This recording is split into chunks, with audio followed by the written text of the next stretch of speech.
El día de este viernes ha empezado. Gracias a todos por estar conectados en cada una de nuestras redes sociales y, como siempre, a su entera disposición en ex Twitter también, en Instagram, en YouTube, en Facebook y en Instagram. Pendientes, por supuesto, de sus mensajes, de sus saludos, de su compañía, de su seguimiento en cada uno de los programas que tenemos, por supuesto, a bien presentarles y proponerles día a día, mañana a mañana, tarde a tarde, noche a noche, porque lo digo así porque puede ser muy abierto, el momento en el que usted se conecta a cada uno de los programas. Lo bueno de este sistema digital, que ha seguido y seguirá revolucionando la tecnología y la humanidad, es que usted escoge cuándo nos ve. Usted escoge el momento y el espacio en donde quiere compartir con nosotros. Pero lo sabe que este programa a las 4 de la tarde es cada emisión, así que la empezamos con recorridos informativos como siempre, anunciando además quiénes tendremos de nuestros invitados para este viernes, inicio del fin de semana. Por cierto, ya hay publicación de nuevos horarios respecto a la próxima semana, desde el lunes, que regirán desde el lunes hasta el jueves.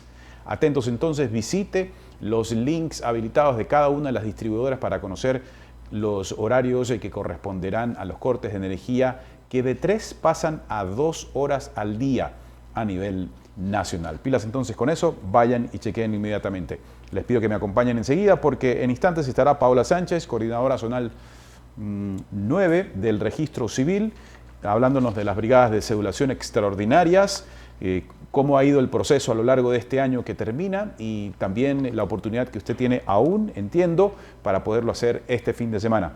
Y también el doctor Carlos de Tomaso, él es analista político, constitucionalista, sobre la ley que busca combatir el lavado de activos, a la que se ha calificado como ley antipillos y que pues no tiene el carácter exclusivo de la legislación y los asambleístas que han trabajado en ella, unos proponiéndola desde el Ejecutivo y otros desde el asambleísta rechazándola, sino también en el aspecto constitucional, porque ahora cae en el aspecto constitucional por lo que resolvió hacer el Ejecutivo y lo que planea efectuar la Asamblea Nacional con respecto a eso. ¿Qué pasa con su aplicación? ¿Está vigente, sí o no? Algunas de esas preguntas se las traslademos a Carlos de Tomaso. Así empezamos.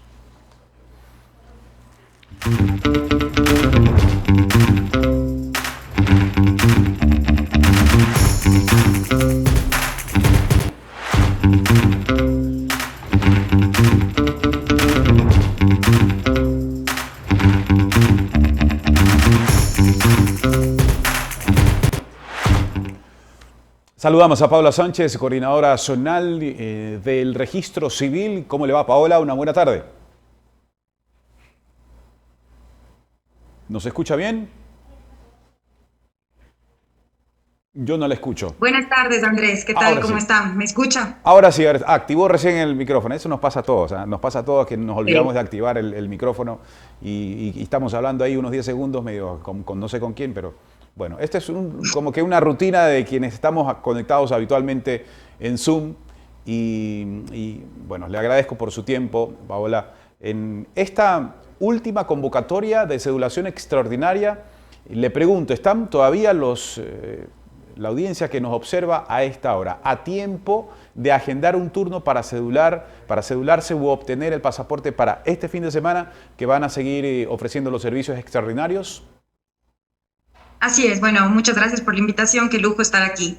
Sí, Un placer. justamente con el fin de poder ampliar los servicios para los usuarios, el Registro Civil ha venido desarrollando desde el inicio del año varias de estas jornadas extraordinarias con el fin de poderles atender a los ciudadanos que por un motivo u otro no pueden acercarse a nuestras instalaciones en el horario habitual de lunes a viernes. Es por eso que este próximo sábado 14 de diciembre estaremos realizando la 11ª jornada extraordinaria en la cual estaremos brindando los servicios de cedulación y pasaporte previo agendamiento de cita.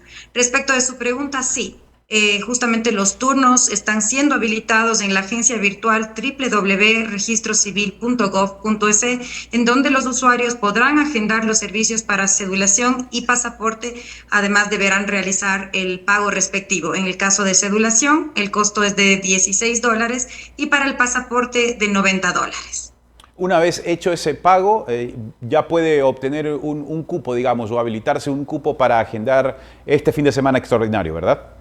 Así es, para el día sábado estaremos atendiendo de 8 de la mañana a 5 de la tarde. La atención además se dará en 3 ciudades, en Quito, Guayaquil y Cuenca, en 5 agencias. Y pues importante mencionarle sobre todo a los ciudadanos que la obtención del turno es gratuita. Así que por favor que los ciudadanos tengan mucho cuidado en compartir sus datos personales o peor aún pagar algún valor por la obtención del turno, porque como menciono los turnos son totalmente gratuitos. Respecto al balance que durante las varias jornadas extraordinarias se ha tenido a lo largo del año, ¿qué podría decir respecto a la convocatoria y utilidad que ha tenido para el ciudadano estas agendas extraordinarias, estos horarios extraordinarios? ¿Han sido copados en un 100%, de manera que quizás el 2025 también se contemplen otras modalidades similares? Sí, justamente estas jornadas nos han ayudado mucho para atender esa demanda, como mencionaba, de quienes no pueden acercarse en los horarios habituales. Con estas jornadas justamente hemos beneficiado ya a más de 200.000 personas. Además, recordarles que como institución nosotros también prestamos un servicio de las brigadas médicas, que es para aquellos ciudadanos que por alguna condición no pueden acercarse físicamente a nuestras agencias, hacen esta solicitud y nosotros le llevamos el registro civil a su domicilio para la prestación del servicio. Cuénteme por este último servicio que me detalla, cómo el ciudadano puede acceder a estas brigadas móviles, que si bien son muchas las zonas inaccesibles por diferentes circunstancias y otras por las condiciones de cada ciudadano, también personales, ¿cómo pueden acceder a este servicio? Cuéntenos. Sí, estas brigadas móviles que presenta el registro civil, los usuarios lo pueden solicitar llenando un formulario que se hace una solicitud en las agencias del registro civil, en donde harán constar los nombres, los datos de la persona y una persona con quien nos podamos contactar para realizar el servicio. Además, lo pueden hacer la solicitud a través del correo servicios@registrocivil.gov.es. Este servicio puntual, ¿qué acogida o qué nivel de solicitudes ha tenido durante este año? Muy bien, hemos tenido una gran acogida por parte de la ciudadanía de estos servicios, especialmente para ciertos usuarios de avanzada edad. Algunas personas también que han presentado una discapacidad han hecho y se han visto beneficiados de este servicio de brigadas móviles del registro civil. ¿Se contempla que estas brigadas móviles eventualmente sigan recorriendo otros sitios, que aparezcan un día en algún cantón, en alguna otra provincia, en zonas quizás de difícil acceso, con la debida anticipación y anuncio para que la gente pues, pueda cedularse o acceder rápidamente a este servicio? Es decir, minis registros civiles por todo el país. Sí, claro que sí. Justamente el registro civil tiene convenios con varias instituciones, una de ellas es el Ministerio de Inclusión Económica y Social, con quienes hemos realizado a lo largo del año varias jornadas de brigadas móviles para acercarnos a la ciudadanía sin perjuicio de las brigadas móviles particulares que nos solicitan directamente los usuarios. Tanto las jornadas extraordinarias que les mencionaba anteriormente, cuanto las brigadas móviles tienen una planificación anual y por eso ya estamos listos también para empezar con el trabajo para el 2025. Y supongo a puertas de un proceso electoral, estas brigadas adquieren mayor actividad y las instalaciones principales y sedes principales de las ciudades también. Estos horarios extraordinarios se mantendrán. Hay una planificación en ese sentido que quizás se pueda anticipar para el próximo proceso electoral en enero y febrero, y los que quieran obtener su cédula, ya sea por primera vez o su renovación. Sí, justamente, además también de cara a las elecciones es posible que presentemos jornadas ampliadas, es decir, que se atienda igualmente toda la semana, además en un horario ampliado. Siempre se realiza la planificación previo a las elecciones, estaremos igualmente indicándolo a través de nuestros canales oficiales, pero con seguridad en este año también se presentaron las jornadas ampliadas cuando fue el periodo electoral, entonces seguramente replicaremos aquello para poder brindar la atención a los ciudadanos de mira a las elecciones de febrero. Entendemos que ya es muy poco el margen de cedulación para las personas con discapacidad, que como lo sabemos existe esta nueva disposición de la eliminación del carnet para incorporar su condición dentro de la cédula de identidad. Ya es muy poco el margen de las personas que deberían hacerlo y tomando en cuenta que también se acaba el tiempo para este proceso que fue dispuesto. ¿Cómo se desarrolló y ya en los últimos días qué solicitudes se han recibido en ese sentido? Así es, Andrés, como bien lo menciona, a partir del 1 de enero del 2025, la cédula de identidad será el único documento habilitante para aquellas personas que presenten alguna discapacidad. En la cédula, en la parte anversa de la misma, constará el tipo, la condición y el porcentaje de discapacidad de las personas. Las personas con discapacidad pueden acercarse a las instalaciones del registro civil, recordándoles que ellos no requieren de agendamiento de turno y podrán ya obtener la cédula actualizada con la información pertinente respecto a la discapacidad. Mencionar además que aquellas personas que tienen una discapacidad igual o mayor al 30% están exentas de pago. Respecto al material para cedular y también para obtener los pasaportes, ¿se cuenta con el disponible para que estos desfases que se han presentado en periodos anteriores no se repitan? Contamos, el registro civil cuenta con el material y con la planificación respectiva para el 2025. Me decía que 200.000 personas han cedulado en este 2024. En comparación al 2023 o 2022, ¿qué datos nos puede revelar sobre este aumento o disminución o términos muy parecidos con respecto al año anterior? Le mencionaba que esas cerca de 200.000 personas se han visto beneficiadas con las jornadas extraordinarias. Sin embargo, lo que va del año se han cedulado 2.5 millones de ciudadanos y se han emitido cerca de 600.000 pasaportes a escala nacional.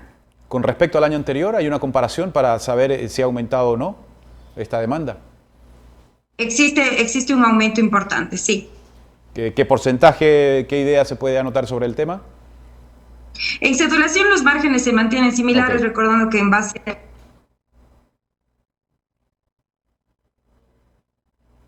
La perdimos, Paola, su audio no lo tenemos ahora.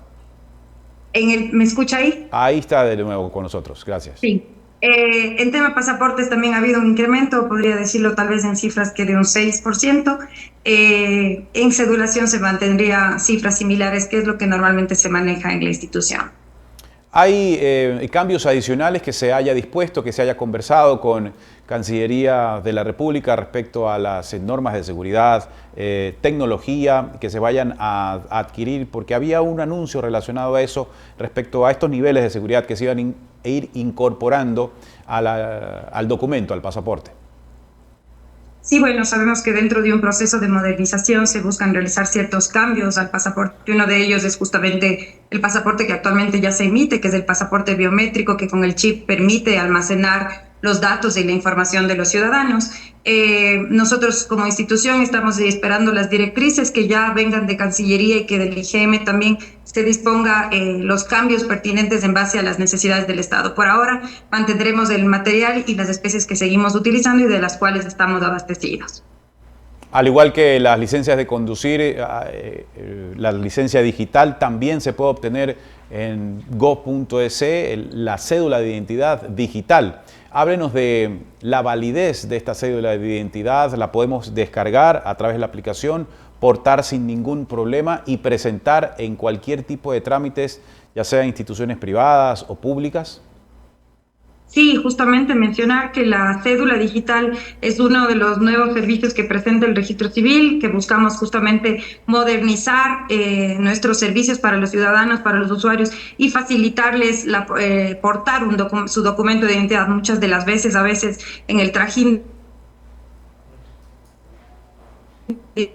diario no portamos la billetera o el documento, todos llevamos a la celular, entonces nos es de gran ayuda a la cédula digital. Esta cédula se obtiene en el momento que la persona va a hacer la renovación de su cédula física, digamos, tiene que llenar unos datos y ahí mismo se le entrega la cédula digital. Mencionar además que la cédula digital es absolutamente gratuita, así que más bien invitarles a los ciudadanos, a quienes están en este proceso de obtención de cédula o renovación de cédula, que de una vez puedan realizar el trámite de obtención de la cédula digital, que será de gran uso y será aceptada en todas las instituciones privadas y públicas en el país.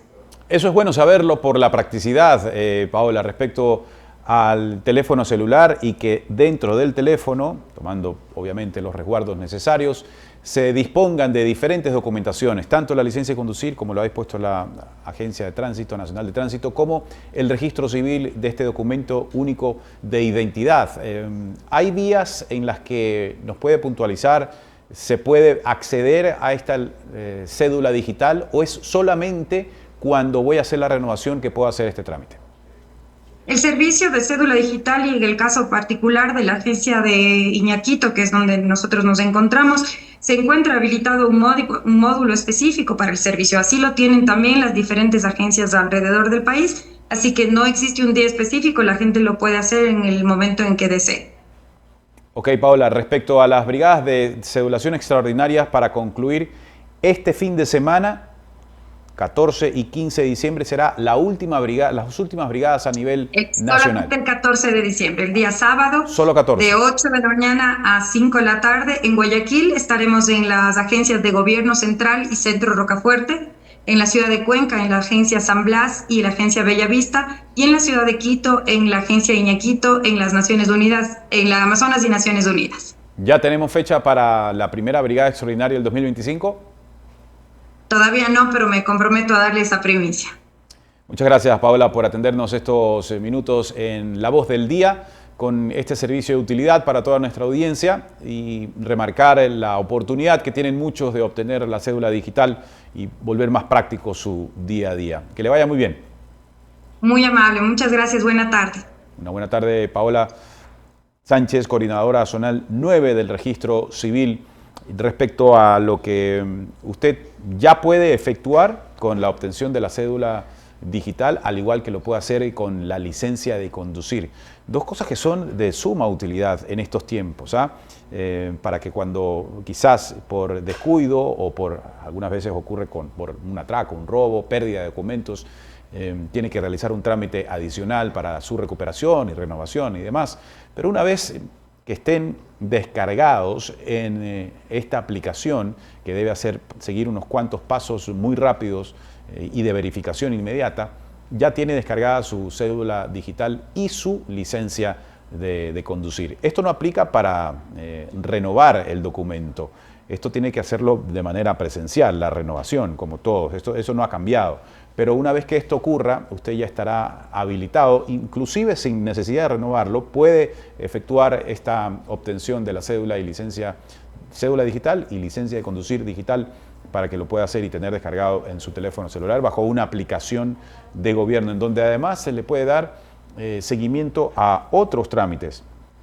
Permítanme buscar esta aplicación porque yo la tengo aquí en mi teléfono descargada. Si la encuentro rápido, creo que se las puedo mencionar con exactitud. A ver.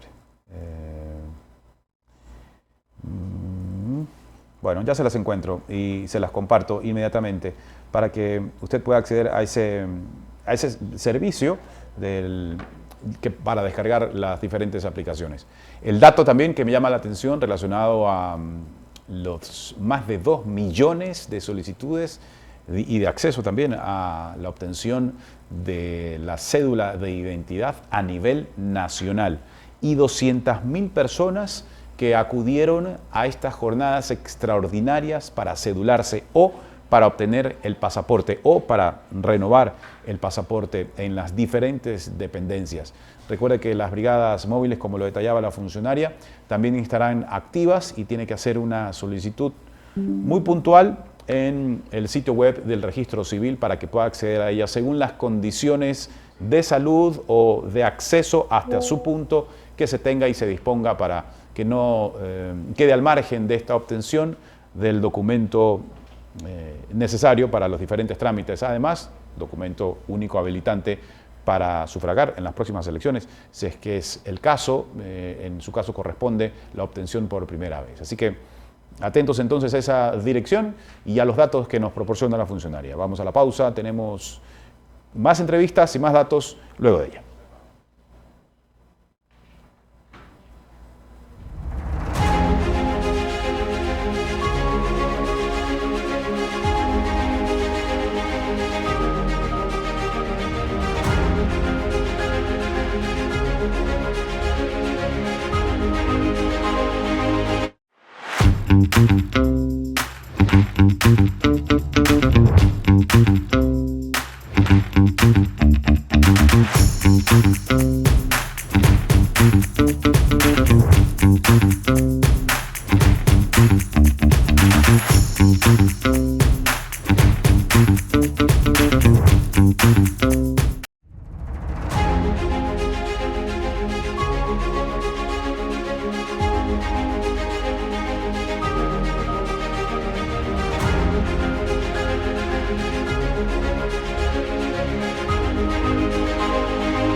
Está Yanela junto a nosotros para compartir más noticias también. Yanela, ¿cómo está tu viernes? Correcto, Andrés, qué gusto compartir contigo. Igualmente. Por fin, viernes, ya se nota el ambiente, ¿verdad? Sí, el ambiente sí, pero los temas todavía no.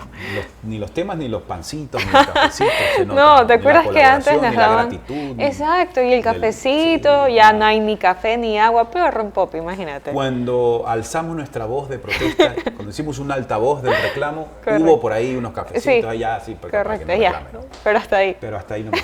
Les duró, creo que un programa nomás. ¿Culpa de quién? De nuestro productor. El productor, correcto. Sí, productor del programa, el productor ejecutivo, el productor general, el doctor Guerrero y el director nacional de Altavoz, el señor Carlos Gales. O sea, los tres, para los tres va esta crítica. La solicitud. Aquí está, por cierto, ya encontré la aplicación, gov.es. Y aquí está mi cédula digital. Miren esa foto. 10 de 10 la foto. Muchas gracias, por favor. Bueno, está mi cédula digital y la licencia de conducir también. Es una buena oportunidad que tenemos para poner el documento ahí y de manera segura. Además que podemos darle seguimiento a otros trámites que hagamos en entidades públicas. gov.es y descarga la aplicación. Hay unos pasos que uno tiene que continuar para que haya la debida certificación, que se trata de usted y demás, y es poder tener la aplicación en el teléfono celular. Interesante. Te invito, Yanela, a hacerlo. Así, lo voy a hacer definitivamente. En App Store y en Google Play. Ok, perfecto. Descargar. Sí, para que no se nos pierda en todo caso la cédula, ¿no? Exactamente. Bueno, te cuento, Andrés, que entre los temas de relevancia sigue esta polémica que gira en torno a la ley antipillos. Pues no, y hoy tenemos a Carlos de Tomaso, analista político, y vamos a hablar sobre este tema. Carlos, ¿cómo le va? Hola, muy buenas tardes. Un gusto saludarlos. Qué bonito el set, además. Felicito. Muchas gracias, Carlos. Te esperábamos aquí en la sala. ¿Qué pasó? La agenda se copó, ¿no? No. Había yo anunciado que tengo un Zoom inmediato que no me daba el tiempo para terminar con ustedes y conectarme al otro. Ok, perfecto. Pero bueno, bienvenido. Este es tu programa, La Voz del Día, en Altavoz. Esta es tu casa y bueno, gracias por atender estas preguntas que queremos plantearte. Más bien intentar dilucidar un poco el tema hacia dónde se orientará el futuro de la ley que busca combatir el lavado de activos, que ha sido denominada como antipillos y que ahora está publicada ya en el registro oficial. La primera pregunta es: ¿está vigente la ley antipillos? Es decir, los efectos de lo que ahí se dispone, ¿ya se puede hacer un ejercicio práctico respecto a su aplicación, tomando en cuenta que podrían en las próximas horas estar en curso algunas demandas en la Corte Constitucional o solicitudes en la Corte Constitucional que ya los asambleístas la han anticipado? A ver, es una buena pregunta. La respuesta es: está 100% vigente, ¿no? Desde el momento en que se publicó en el registro oficial, la ley está vigente. Quien se quiere crea perjudicado, quien crea que la ley es inconstitucional, efectivamente puede demandar la inconstitucionalidad. Incluso, Andrés, en la demanda pueden pedir la suspensión temporal de la norma, cosa que es rarísimo que la Corte otorgue, pero en la ley está esa posibilidad de que uno en la demanda pueda pedir la suspensión temporal de la norma.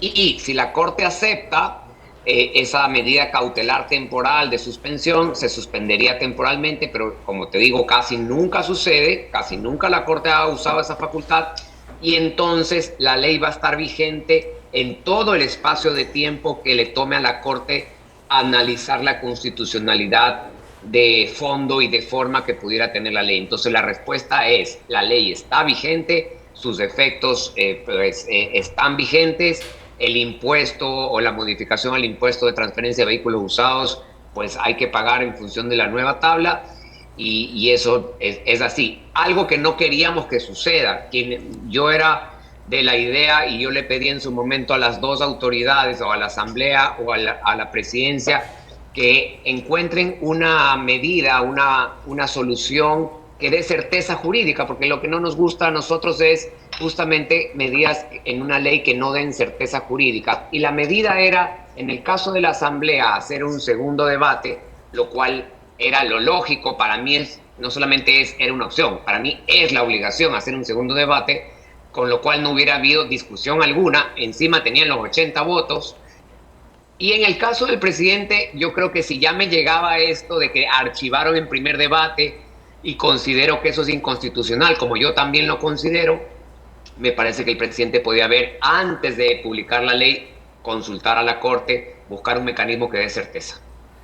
Vamos a ir en instantes con el desarrollo de lo que resolvió la Asamblea y su efecto jurídico, o más bien, no efecto jurídico, su facultad legal para haber archivado, sin haber pasado por el segundo debate, una ley de carácter económico urgente que dice la Constitución y demás. Pero respecto a esta vigencia de la ley, Carlos, observas que, vamos al caso hipotético que luego pase a estudio de la Corte Constitucional y diga, pues esta ley y su procedimiento es inconstitucional, entonces la hace a un lado y tendrá que regresar a la Asamblea o nuevamente al Ejecutivo. Pero ya hay unos efectos prácticos que han estado vigentes y que por eso podría tomar un mes, 2 meses.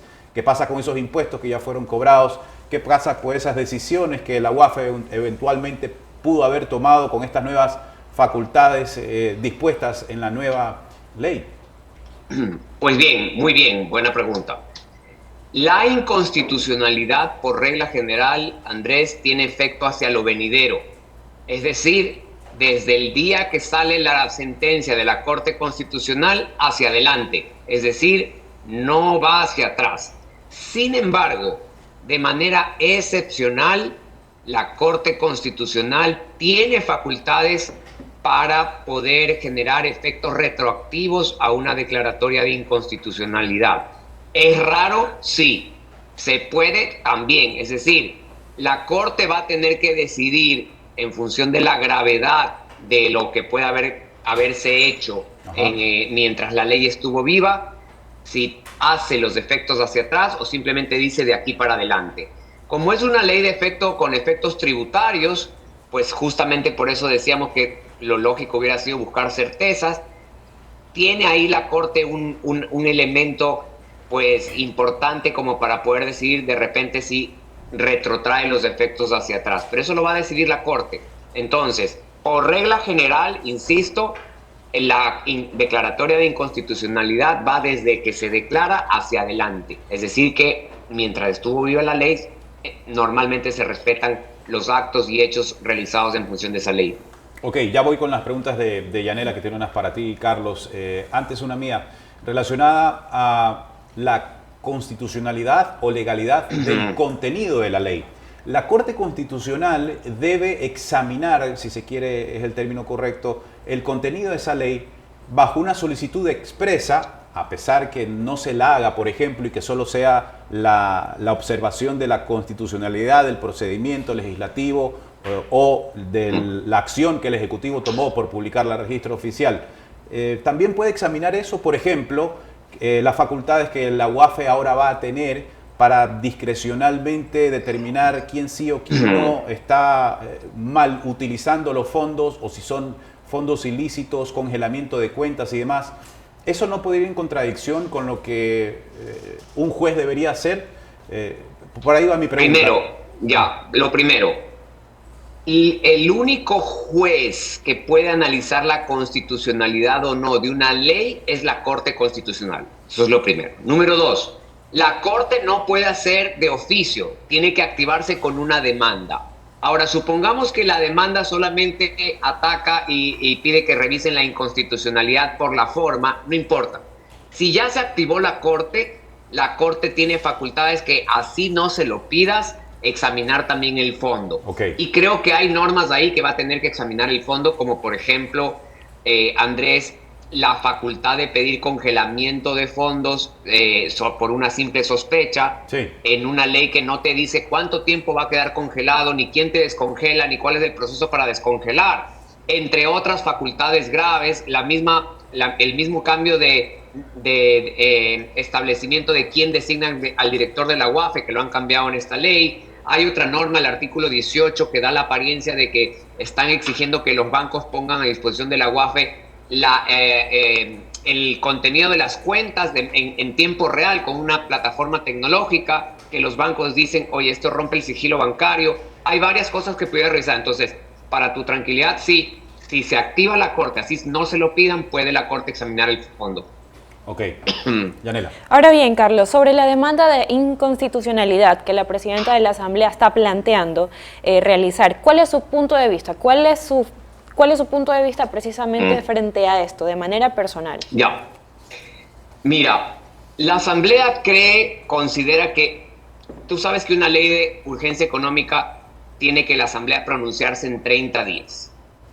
Y la Asamblea considera que sí se pronunció. ¿Por qué? Porque en el primer debate resolvió archivar la ley. Y entonces dice, ya está, ya esa ley está archivada, ya no había más nada que hacer.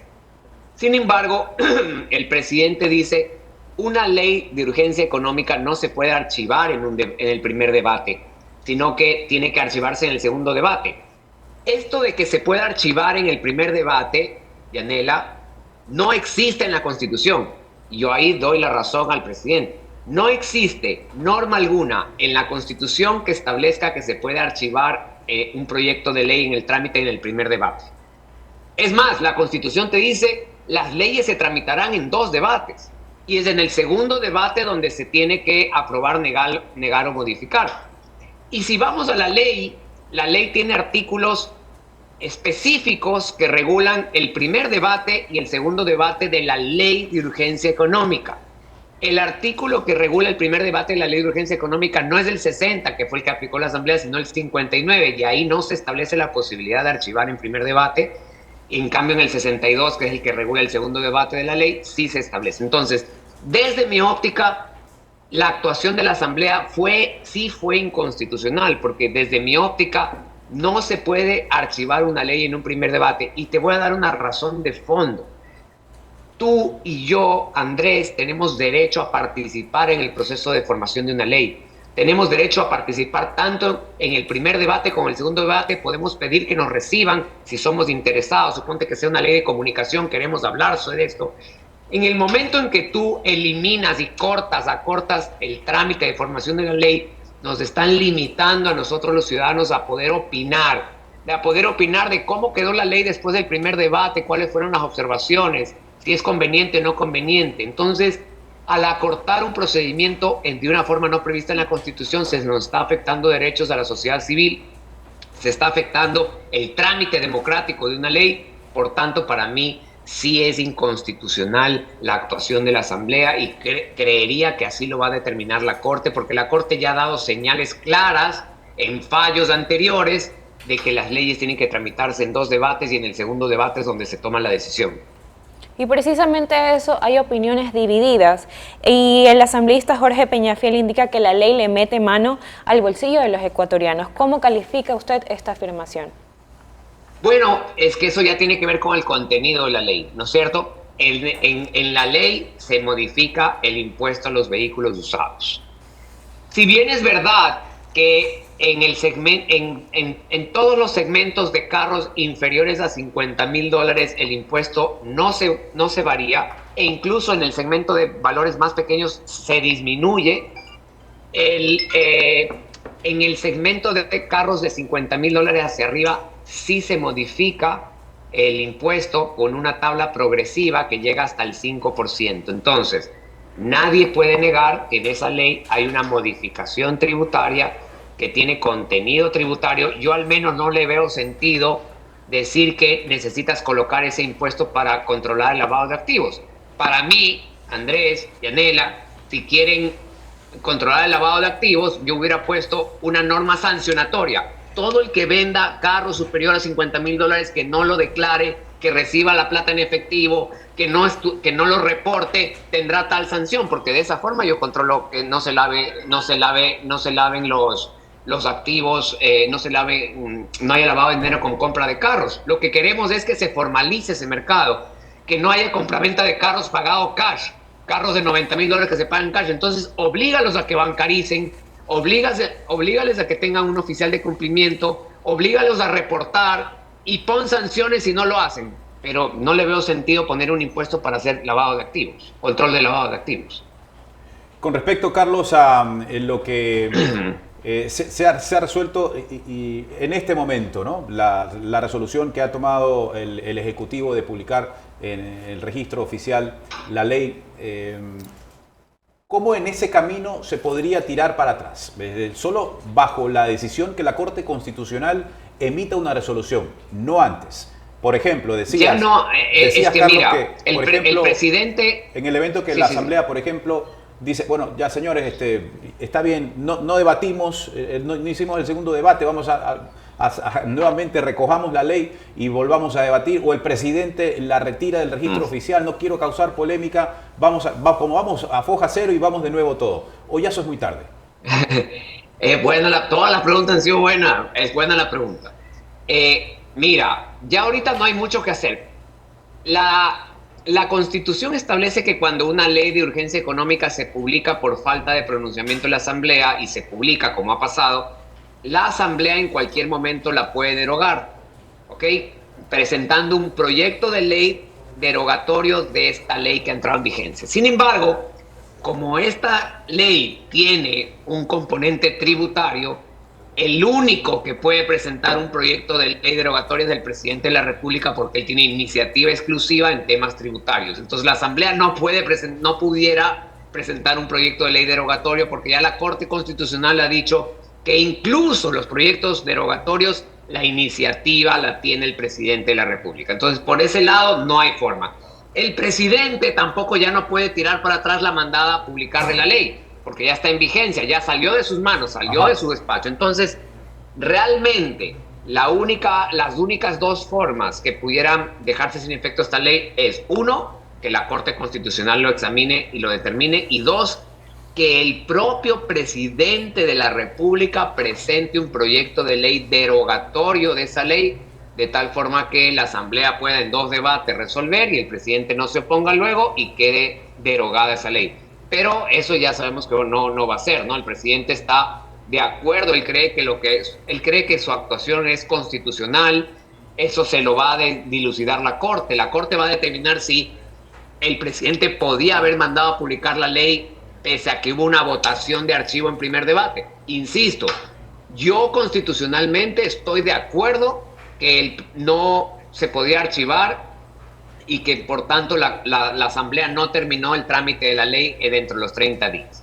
Yo lo que digo, lo que discrepo con un poco la posición del presidente es que yo, en lugar de mandarla a publicar, hubiera hecho de alguna manera algún tipo de consulta, hubiera elevado el tema a la Corte para que no entre una ley con dudas, ¿no? Peor aún si tiene estas facultades de la UAFE o pagar impuestos, etcétera. Me hubiera gustado que la ley tenga plena certeza, que es lo que buscamos quienes estamos en el mundo jurídico.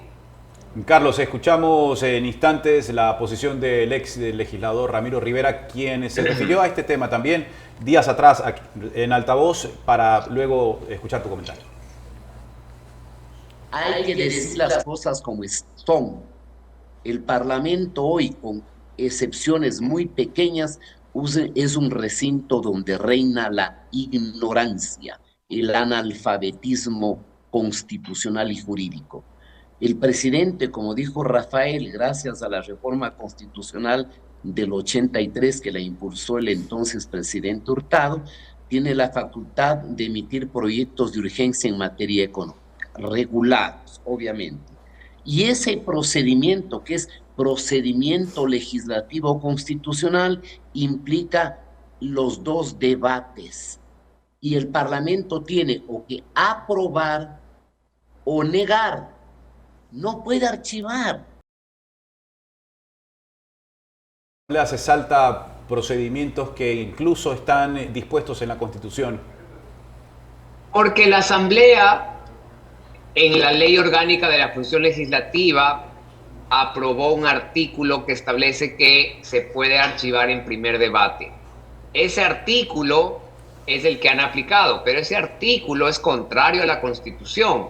Una ley no puede modificar el procedimiento legislativo establecido en la Constitución. Entonces, la defensa de ellos es, oye, pero si hemos archivado ni sé cuántas leyes con este artículo. Ajá. Puede ser que hayas archivado muchas leyes con ese artículo, pero que nadie ha demandado la inconstitucionalidad, y por eso esa norma sigue viva. Hay muchas veces que normas inconstitucionales están vivas porque nadie se decide a demandarlas. No significa que no son constitucionales, ni tampoco significa que por la aplicación de la ley se vuelve constitucional. Han habido declaratorias de inconstitucionalidad, Andrés, de leyes que han tenido 10, 12 años en vigencia, porque nadie las había demandado. Entonces, ese es un argumento pues completamente fácil, sin peso, decir, pero si hemos archivado tantas leyes. No, ese no es un argumento. El argumento está, explícame cómo la ley cambia la Constitución. Explícame cómo, si la Constitución en el 137 dice que mandatoriamente que será tramitado en 2 debates, tú en tu ley dices que puedes archivar en primer debate. Entonces, los argumentos y también sacan de argumento, no, si el presidente cuando era diputado votó por el archivo de una ley. Bueno, no hay ninguna ley de urgencia económica que sea archivada en primer debate. Ese es el primer caso, número 1. Número 2, no sé si el presidente votó o no, pero tampoco ese es un argumento jurídico.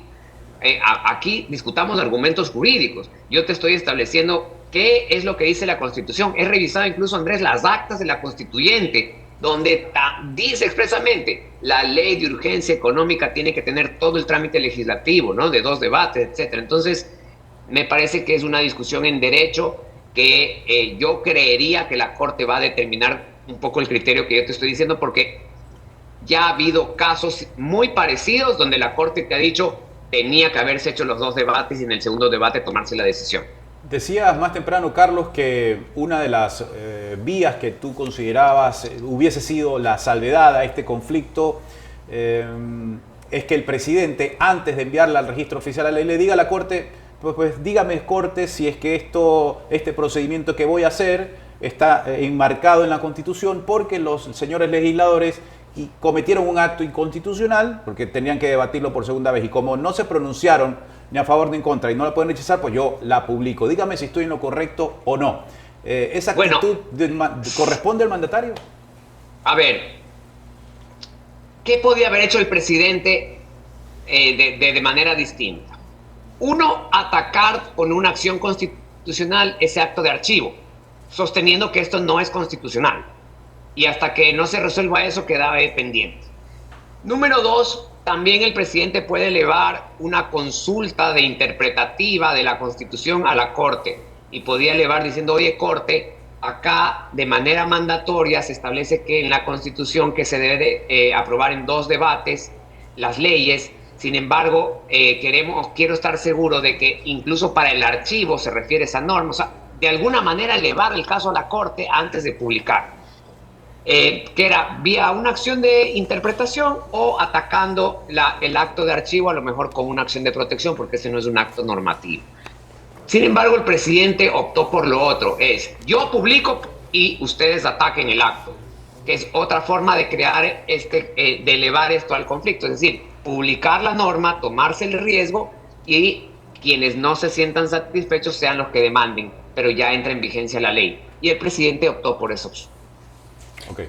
Ahora bien, Carlos, me gustaría hablar sobre el contenido de esta ley. El director de la UAFE dijo que no van a limitar el uso de la criptomoneda, van a controlarlo. ¿Es posible esto? ¿Usted de pronto cree que esto se pueda llevar a cabo? Mira, hay ahí algunas, es que este es otro tema que pudiera tener problemas constitucional, qué bien que topas tu pregunta, porque hay una norma que establece que las leyes solo pueden tener una unidad de materia, es decir, solo pueden ser de un tema específico.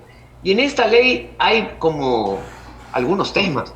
Hay este impuesto de los vehículos, hay las facultades de la UAFE, hay la creación de las sociedades anónimas deportivas, hay regulaciones de criptomoneda o de activos financieros digitales.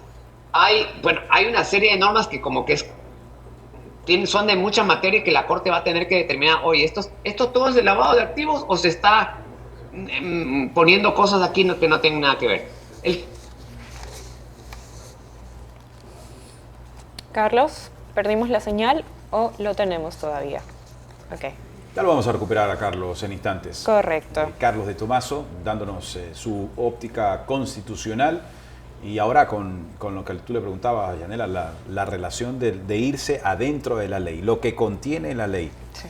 Y como él lo describe, es posible que incluso la Corte Constitucional también diga, a ver, pero esto tiene aquí 500 temas, a ver, tiene que ser un solo Planteémoslo, cuerpo, aterricemos. Ahí estamos, Okay. ahí estamos. Ahí estamos, Carlos. Te recuperamos. Disculpen que tuve el regreso de la luz, ahora no solo te corta cuando se va, sino cuando regresa. Bueno, les decía, el tema de los criptoactivos es un tema complejo de regular, me parece que es importante regular, pero tampoco hay mucho detalle. Entonces, una actividad no se puede arreglar con un par de artículos. Me parece que el tema de criptoactivos es un tema que merece una ley completa, una ley que establezca además los controles de todas estas aplicaciones o fórmulas, la bancarización, porque los criptoactivos finalmente cuando se negocian terminan o deben terminar en una cuenta específica, etcétera. Entonces me parece, es como lo que te dije hace un rato de la UAFE. Ponen esta facultad de la UAFE de congelar, pero no me dicen en función de cuánto tiempo va a estar congelado, cómo se descongela, quién decide. Es decir, como que lanzan la facultad o lanzan algo, pero no se termina completando, y a mí me quedan muchas dudas en lo de este tema de los criptomonedas, de qué otras normas van a ser aplicables, y entonces hay ya, esta creo que es la quinta ley que pone algo que tiene que ver con criptomoneda, en vez de juntarlo todo a una ley. Entonces tenemos que ir juntando retazos para entender cuál es la actualidad legal para el manejo de criptomonedas. Qué interesante este tema, Carlos, y pudiésemos pasar mucho tiempo más hablando solamente de lo que contiene la ley y de su legalidad y cuántos artículos además u otras leyes reforma. Finalmente, en la despedida, Carlos, además de agradecerte por tu tiempo y tus aportes, en las últimas horas la titular del Consejo Nacional Electoral, Diana Tamain, ha dicho que si el presidente de la República no pide licencia para entrar a campaña, los asambleístas podrían también hacer lo mismo y no pedir licencia a los que buscan la reelección. ¿Qué te parece este pronunciamiento de la principal actora electoral a vísperas del inicio de la campaña? Es que Andrés, ahí hay un tema que es muy importante. Recuerda tú que la Corte Constitucional estableció que este periodo, cuando se ocupan cargos después de una muerte cruzada, como le ocurre al presidente y a los asambleístas que están completando el periodo de otros, no se imputa como periodo, y por tanto, si tú te presentas para postularte al mismo cargo, no se entiende una reelección. Voy a poner con claridad. El presidente Noboa ahorita ha sido presidente, pero no significa que ya ha cumplido un periodo. Él recién el siguiente va a ser el primer periodo y luego podrá reelegirse, igual los asambleístas. Entonces, la propia Corte Constitucional estableció que esto no se considera reelección. Y la ley electoral dice que tienen que pedir licencia a aquellas personas que van a ir a una reelección. Entonces tienes ahí como la sentencia de la Corte que dice que esto no es reelección, y la ley electoral que dice pide licencia si vas a una reelección. Pudiéramos concluir que como no es reelección no se tiene que pedir licencia, esa es una opción, y la otra opción es, a ver, se necesita que pidas licencia porque si no estarían en desventaja los demás, porque tú serías presidente candidato o asambleísta candidato. es un tema que es la nueva discusión que se va a poner de moda. Insisto, la sentencia de la Corte es muy clara, yo diría contundentemente clara, de que esto no es reelección, pero nunca entró la Corte a hablar de si necesitaba o no licencia. ¿Podría, Carlos, entonces, esto no es reelección. bajo solicitud expresa, podría la Corte entonces pronunciarse y aclarar este tema en los próximos días? Es una buena idea, pero para la ampliación había un plazo, ¿no es cierto? Cuando hubo ese dictamen pudiera haberse pedido la ampliación, pero eso ya pasó. Entonces pudiera buscarse a lo mejor algún mecanismo de provocar que la Corte pueda, sobre ese mismo caso, al ser un alcance, y pudiera darse de alguna manera, puede ser una buena idea. Y nuevamente vamos a entrar a esta discusión. Va a haber abogados que dicen, bueno, yo leo la sentencia de la Corte, esto no es reelección, y la norma electoral dice que solamente se pide licencia para reelección. Y van a haber otros abogados que te van a decir, las reglas democráticas implican que quien esté de candidato y esté ejerciendo un cargo tiene que pedir licencia, porque esas son las reglas democráticas. Entonces vamos a entrar nuevamente aquí a la discusión, que probablemente termine en la propia Corte Constitucional para que resuelva. Y ahí es cuando decimos, el sistema tiene que prevenir. Ojo, deberíamos ya entrar, oye, Corte, de una vez resuelve esto, que la campaña empiece en enero. De hecho, vi una circular que les habían pasado a los asambleístas diciendo que tienen que pedir la licencia ya el 28 de diciembre porque tienen su trámite dentro del Consejo Legislativo. Entonces, esto ya estamos a días de, ¿piden o no piden licencia?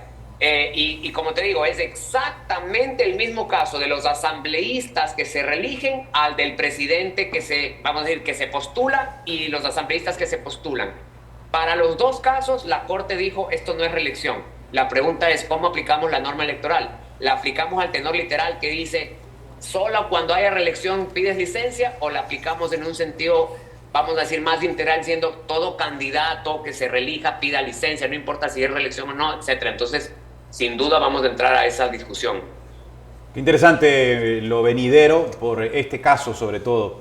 Pues bueno, Carlos, sabes que tenemos que atender otra entrevista. Te agradecemos por tu tiempo y en una próxima ocasión nos encantaría tenerte aquí en la sala de altavoz. Les prometo que sí, porque me encantó el set y podamos pues ser invitados para seguir charlando de temas jurídicos. Encantadísimo. Gracias, Carlos, por tu compañía hoy. Gracias. Así es, entonces... Bien, vamos. 1001 variantes tiene esta no, la ley que sí, ha pasado en los últimos días. correcto. Tanto el Ejecutivo, el Legislativo, y ahora protagonista, si es que llega a sus manos, la Corte Constitucional. Así es. Ya saben, amigos, nos pueden Nunca encontrar... se aburre en este país. ¿Cómo? Nunca te aburrirás. No, nunca. No, aparte que En tenemos este las país. tradiciones más bonitas para Navidad y fin de año también. O sea, tenemos de todo. Lo político, las tradiciones, el ambiente, todo. Por favor, no se olviden de nuestras redes sociales. Nos pueden encontrar en TikTok como altavoz.es, Facebook altavoz EC, X, Instagram y YouTube como altavoz EQ. Productor, me tiene que tomar la lección Sí. porque todavía no me la sé. Para darle créditos a nuestro equipo de producción, dirección, coordinación, han cumplido con el cafecito. Así Públicamente, gracias. Saludos.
Qué interesante y educativo resulta conversar con quienes están empapados en la materia constitucional, como el caso de nuestro último entrevistado, Carlos de Tomaso.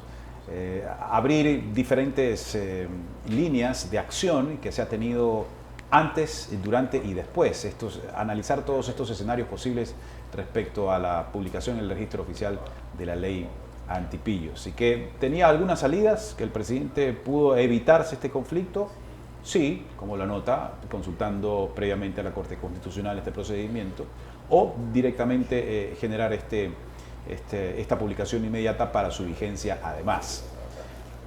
La preocupación reside, creo yo, en los efectos que esa ley tenga. Inmediatamente por su publicación en el registro oficial, es decir, al día de hoy, aun cuando no esté reglamentada, por ejemplo, ¿qué pasa con los carros que se compren el día de hoy?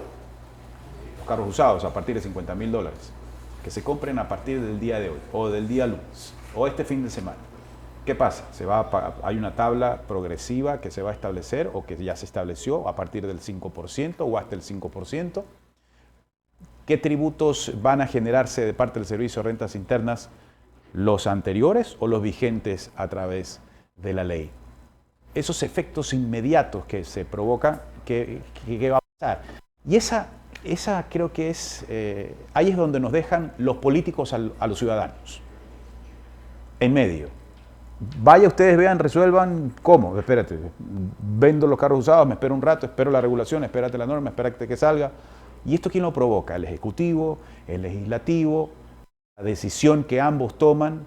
La Corte Constitucional debería actuar con mucha más celeridad, aunque ya sabemos no actúa de oficio, pero ¿quién debería tener una carta a la mano para que el beneficiado no sea ni la Asamblea ni el Ejecutivo, sino el ciudadano? Que lo que esperamos convivir en tranquilidad es tener esa claridad de parte de los políticos, de los gobernantes, de quienes redactan, sancionan las leyes, las estudian y las presentan de la misma forma, para beneficio de los ciudadanos. Pero ese beneficio tiene que ir acompañado de certidumbre, de tranquilidad, de certidumbre y de acciones concretas por las cuales nosotros sepamos con claridad cuál va a ser nuestro marco de acción. Pero cuando ocurren estas cosas, también deja todo ese medio, bueno, ¿y ahora qué hacemos? Esa es mi petición, que los políticos trabajen en darle más tranquilidad y certezas y certidumbre a la gente respecto a su campo de acción, sector comercial, sector productivo, sector laboral, sector social, sector educativo, y no lo contrario. Ya venimos.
Bueno, hay más noticias también, por supuesto, que compartirles hoy. Correcto, Andrés, tenemos noticias internacionales y yo sé que a ustedes también les gusta escucharlas. El presidente de Estados Unidos, Joe Biden, ha hecho historia al conceder 39 indultos y conmutar las sentencias de 1.500 personas en un solo día.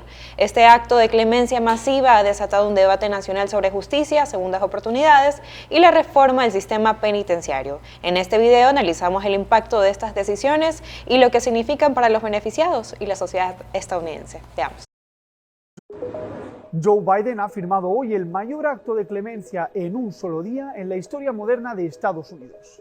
En total concedió 39 indultos y conmutó la sentencia de aproximadamente 1.500 personas. Las personas beneficiadas por estas medidas incluyen a veteranos y trabajadores de la salud que enfrentaron sentencias por delitos, ojo, no violentos, según abogados de la Casa Blanca. Este acto masivo de clemencia no solo es un mensaje de segundas oportunidades, sino también una respuesta a las críticas que el sistema penitenciario estadounidense ha enfrentado por años, especialmente en casos relacionados con delitos menores y condenas desproporcionadas. Pero antes de continuar, ¿qué poderes tiene el presidente de Estados Unidos para indultar presos?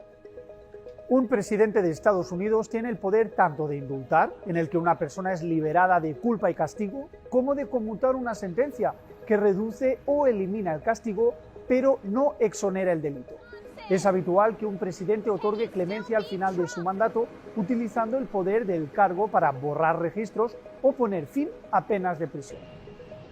Estados Unidos, de hecho, tiene la población carcelaria más grande del mundo, con casi 1,8 millones de presos y una gran parte de ellos cumple condenas por delitos de drogas no violentos, de acuerdo con datos del Prison Policy Institute. Sin embargo, este acto no ha estado exento de críticas. Algunos sectores cuestionan la amplitud de las medidas, argumentando que podrían ser vistas como un mensaje de laxitud hacia el cumplimiento de la ley. A pocos días de que concluya su mandato, Biden ha dejado claro que busca consolidar su legado como un presidente que priorizó la equidad y las segundas oportunidades. Además, se espera que en las próximas semanas anuncie todavía más medidas similares. ¿Y tú qué piensas sobre estas decisiones de clemencia? ¿Crees que Estados Unidos necesita más medidas de este tipo para avanzar hacia un sistema de justicia más equitativo? ¿O que se debería dejar exclusivamente en manos de los jueces? Déjanos tu perspectiva aquí en los comentarios y no olvides de suscribirte a @Voz de América para más vídeos como este.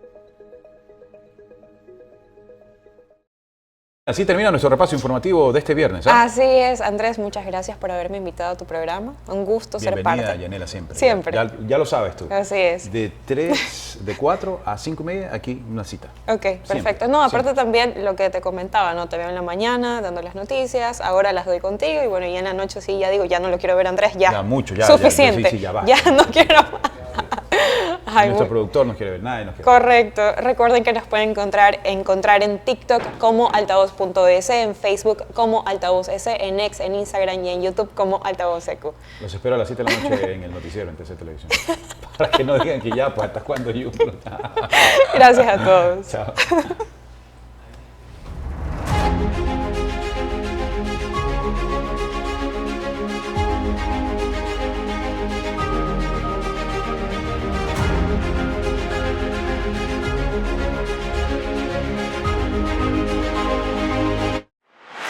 Thank you.